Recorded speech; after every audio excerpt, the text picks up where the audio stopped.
অনেক দিন পর আজকে বিভিন্ন ধরনের শাক পাতা দিয়ে খুদের ভাত রান্না করলাম। এই খুদের ভাত যতটা মজা লাগে খেতে ততটা কিন্তু পুষ্টি থাকে। আমরা তো প্রায় এভাবে বিভিন্ন ধরনের শাক পাতা দিয়ে খুদের ভাত রান্না করে খাই। তো চলেন ভিডিওটা শুরু থেকে শুরু করা যাক। সো হ্যালো এভরিওয়ান, আসসালামু আলাইকুম। কি অবস্থা, কেমন আছেন সবাই?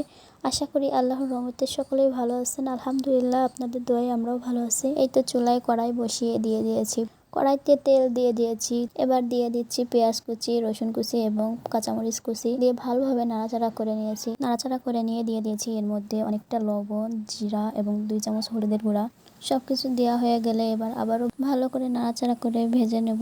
এই খুদের ভাত রান্না করা ঠিক যতটা সহজ ঠিক ততটাই মজা লাগে। বাচ্চাদের এভাবে বিভিন্ন ধরনের শাকসবজি দিয়ে খুদের ভাত রান্না করে দিলে কিন্তু তারা অনেক মজা করে খায়। আজকে শুধু আমার বাচ্চাদের জন্য না, আমরা সবাই মিলে কিন্তু আজকে খুদের ভাত খেয়েছি। এই তো আমার পেঁয়াজ মরিচ সব ভাজা হয়ে গেছে। এবার আমি এর মধ্যে দিয়ে দিছি ভিজিয়ে রাখা খুদের চাল। খুদের চাল আমার শাশুড়ি আম্মু আরো 2 ঘন্টা আগে ভিজিয়ে রাখছিল।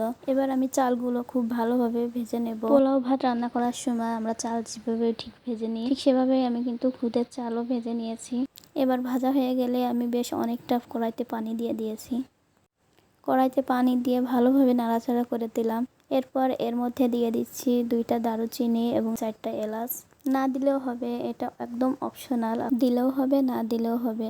এবার ভালোভাবে আমি নাড়াচাড়া করে দিলাম। এরপর হলুদ একটু কম হয়ে গেছিল, এই জন্য আমি আরো অল্প একটু হলুদ দিয়ে দিচ্ছি। এবার আবারও ভালোভাবে নাড়াচাড়া করে দিয়েছি। এবার পানিটা গরম হয়ে আসলে এবার আমি এর মধ্যে শাকগুলো দিয়ে দিয়েছি। শাকগুলো আমি আগে থেকে কেটে ধুয়ে রাখছিলাম। এখানে ছিল চাল কুমড়ো শাক, কচুর শাক এবং পুঁই শাক। খুদের ভাতে চাল অল্প করে দিতে হয় আর শাক অনেকটা বেশি দিতে হয়, তাহলে খেতে ভালো লাগে। এই তো আমি শাক খুন্তি দিয়ে একটু চেপে চেপে দিচ্ছি যাতে পড়ে না যায়। এবার আমি ঢাকনা দিয়ে শাকগুলো ঢেকে দিয়েছি। ঢেকে দিয়ে আমি কিছুক্ষণ এই তো জাল দিয়ে নিচ্ছি। কিছুক্ষণ পর এই তো আমি ঢাকনাটা আগলা করে দিয়ে এবার আমি সব নাড়াচাড়া করে দিচ্ছি। এখানে আমি বড় একটা কড়াই নিয়েছিলাম, তারপরও কড়াইতে নাড়াচাড়া করা যাচ্ছিল না। আমার শাশুড়ি আম্মু না মেপে চাল দিয়েছিল, এই জন্য চাল একটু বেশি হয়ে গেছে। খুদের চাল ভিজিয়ে রাখলে চাল ভিজে ডাবল হয়ে যায়। এখানে চাল অনেকটা বেশি হয়ে গেছিল আর শাক কম হয়ে গেছিল। শাক আমি অনেকটাই দিয়েছিলাম, কিন্তু চাল বেশি হওয়ার কারণে শাক অল্প হয়ে গেছে। এরপর আমি এই তো আস্তে আস্তে করে এই তো নাড়াচাড়া করে নিচ্ছি। কোনোভাবে নাড়াচাড়া করা যাচ্ছিল না।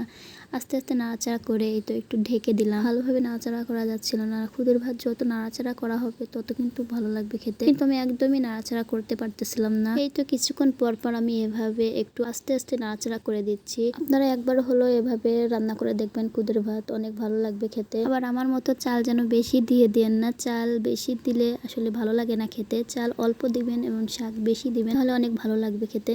এই তো আমি এভাবে আস্তে আস্তে করে ভাত নাড়াচাড়া করে দিয়ে এবার আমি ঢাকনা দিয়ে ঢেকে দিচ্ছি। ঢাকনা দিয়ে ঢেকে দিয়ে আমি চুলার জাল বন্ধ করে দিয়ে কিছুক্ষণ আমি এভাবে চুলার পর রেখে দেব। এই তো কিছুক্ষণ পর আমি ঢাকনাটা আগলা করে দিয়ে আর একটু ভালো করে নাড়াচাড়া করে দিচ্ছি যাতে কড়াইতে লেগে না যায়। এই তো ফাইনালি আমার খুদের ভাত রান্না কমপ্লিট। আমাদের এলাকায় আমরা এভাবে রান্না করে খাই। আপনারা কেমন করে রান্না করে খান অবশ্যই কমেন্ট করে জানাবেন। আর হ্যাঁ, আমার পেজে নতুন হয়ে থাকলে অবশ্যই পেজটা ফলো দিয়ে পাশে থাকবেন। ততক্ষণ সবাই ভালো থাকবেন, সুস্থ থাকবেন। আল্লাহ হাফেজ।